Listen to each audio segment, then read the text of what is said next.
यत्रो रवाब देखाउँछस् आफ्नै सम्पत्ति जस्तो हाम्रो प्याज तँलाई किन चाहियो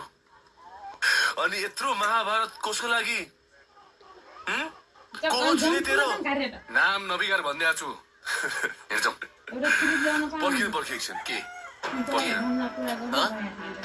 हेर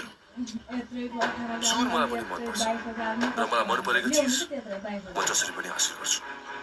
मनपर्छ भने भनिहाल म तेरो बाटोबाट साइड लाग्छु नत्र सुनलाई कसरी हासिल गर्ने त्यो मलाई राम्रोसँग थाहा छ के कम्पनीको स्यामसुङ साइड लाग सबभन्दा राम्रो स्यामसुङ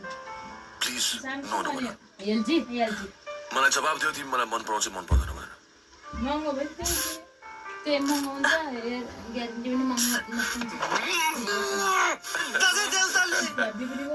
म तँलाई अन्तिम पटक मौका दिन्छु जुनलाई फुल दिएर मन पराउँछु भन् म काँडा भएको फुल दिन्न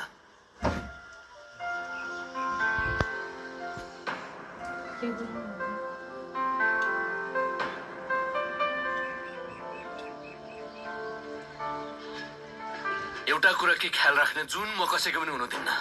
चाहे ज्यान किन नजाओस् ज्यान त मसँग पनि छ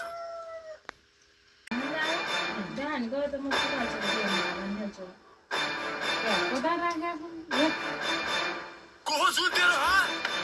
जुन मेरो साथी विक्रमको नासु देउता साथी राखेर बचाएर राख्छु भने वचन दिएको छु देउताको कसम खाएर भन्छु म जुनलाई बचाएर राख्छु तर त चाहिँ आश नै गरी कसम आउँछु भनेपछि पाहाडै भरेर आउँछु